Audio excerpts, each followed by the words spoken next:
केवल बुद्धि पर भरोसा करने में भी खतरा है, इसलिए कि विनाश काल आने पर तो मनुष्य की बुद्धि भी भ्रष्ट हो जाती है।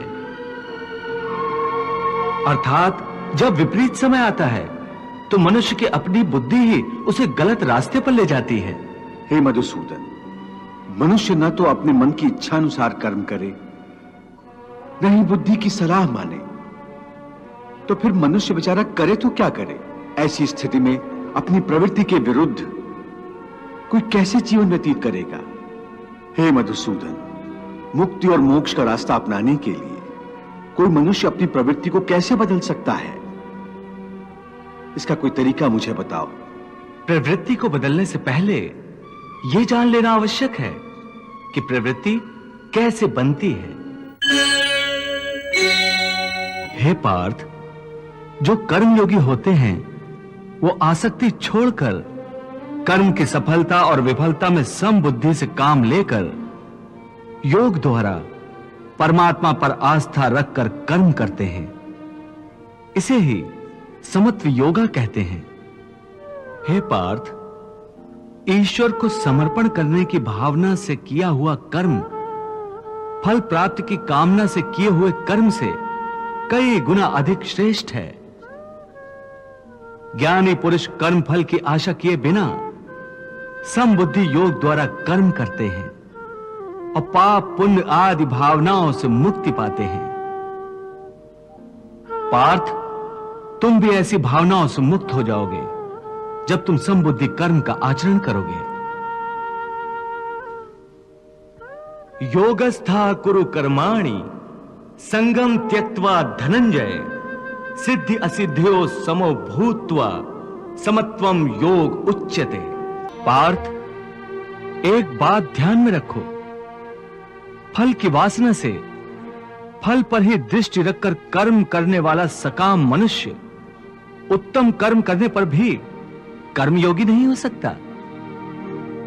ऐसे मनुष्य को ख्याति आदि लाभ प्राप्त हो सकते हैं, किंतु उसे परमात्मा और शांति प्राप्त नहीं हो सकती।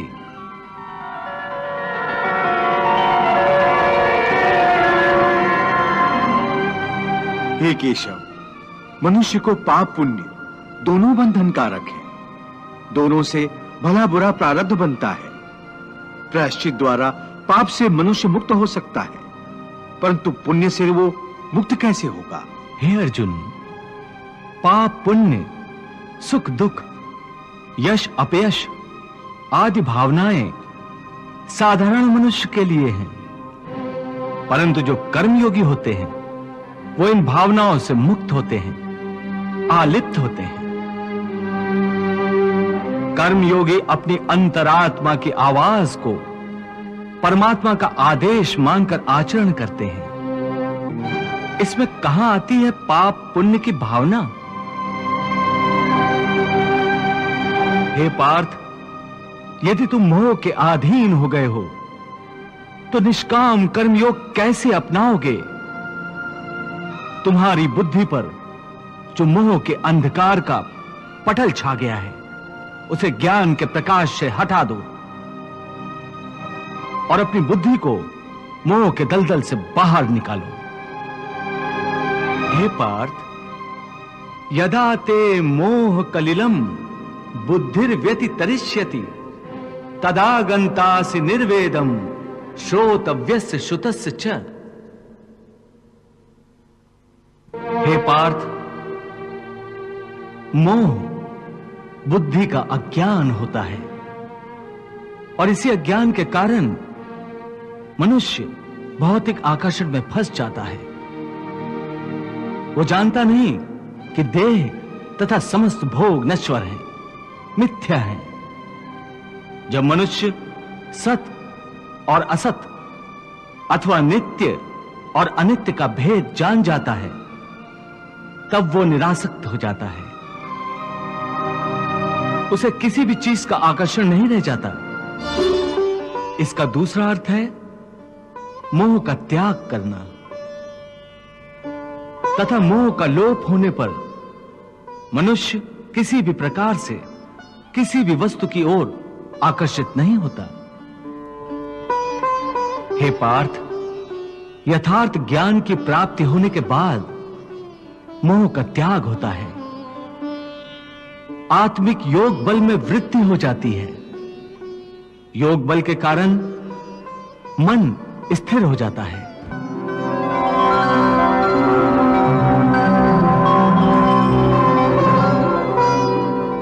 और स्थित प्रज्ञ होने के कारण मनुष्य का परमात्मा के साथ योग हो जाता है।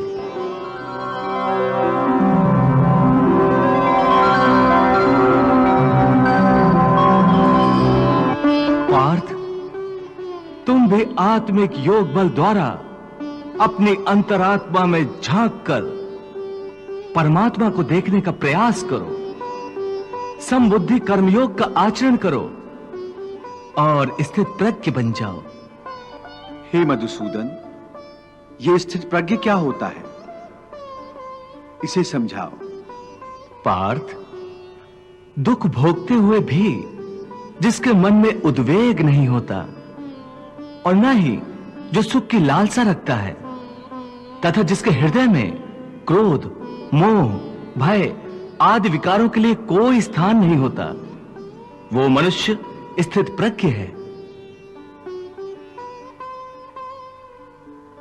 दुखेषु अनुद्विग्न मनाः सुखेषु विगत स्पृहा वीत राग भय क्रोधा स्थित धीः मुनिरुच्यते।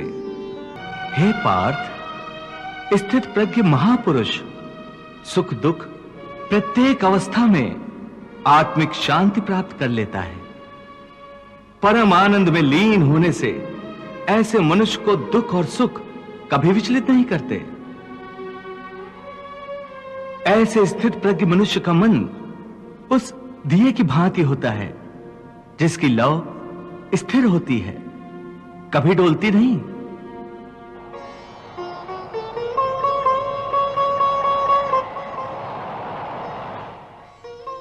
प्रभु, दिए की लौ अधिक समय तक अचल और अडोल तो रहती नहीं, वो हवा के हल्के से झोंके से भी तड़पने लगती है।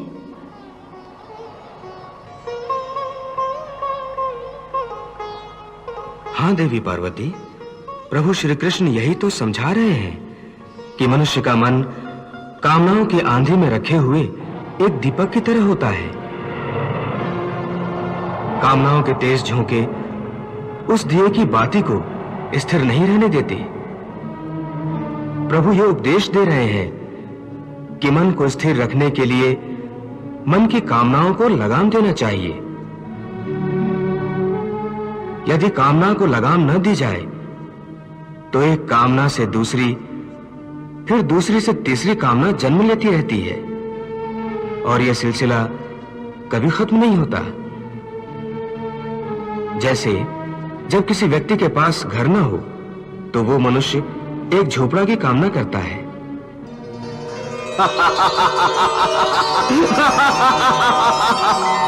झोपड़ा मिल जाता है तो उससे बड़ा घर चाहता है, फिर उससे भी बड़ा घर, और फिर राजमहल की कामना करता है।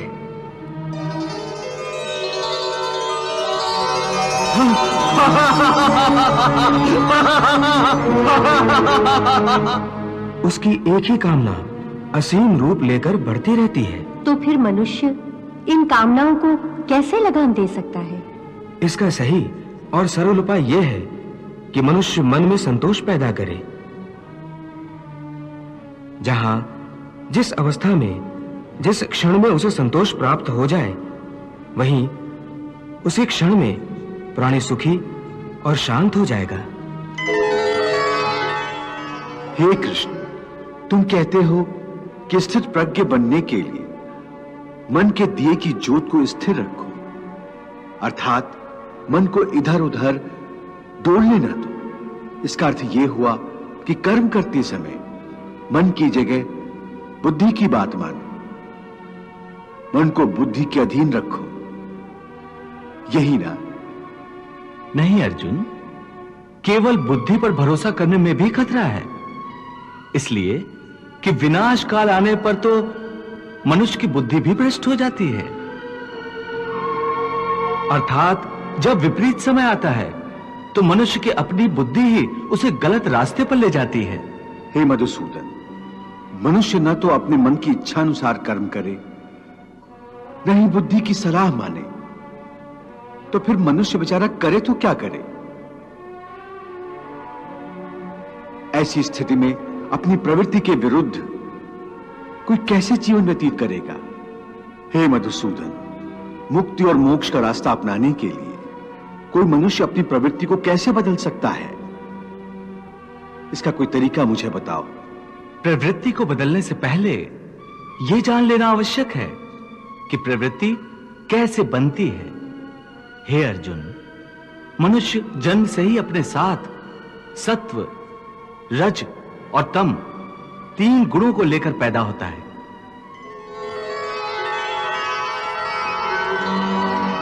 इस सृष्टि की रचना इन्हीं 3 गुणों के आधार पर की गई है। इस त्रिगुणात्मक सृष्टि में रहने वाले समस्त प्राणियों में तीनों गुण विद्यमान होते हैं, परंतु हर प्राणी के अंदर इन तीनों में से कोई न कोई एक गुण अधिक प्रधान होता है, और जिस गुण की प्रधानता अधिक होती है उस प्राणी का चरित्र वैसा ही बन जाता है। रजोगुण प्रधान पुरुष को ऐश्वर्य, ठाट बाट और राजपाट की लालसा होती है। तमोगुण वाला आलसी और प्रमादी होता है। द्वेष, क्रोध जैसी नकारात्मक भावनाएं उसमें कूट कूट कर भरी हुई होती हैं। और सत्व गुण वाला? सत्व गुण ही उत्तम गुण है। सात्विक मनुष्य सीधा और सच्चा होता है। वैसे तो हर मनुष्य के स्वभाव में ये तीनों गुण कुछ न कुछ मात्रा में होते हैं, परंतु जिस मनुष्य में जो गुण प्रधान होता है वो वैसा ही हो जाता है। उसकी जैसी प्रवृत्ति होती है वैसी ही रुचि हो जाती है। सो हर मनुष्य अपनी प्रवृत्ति और अपनी रुचि के अनुसार ही कामना करता है।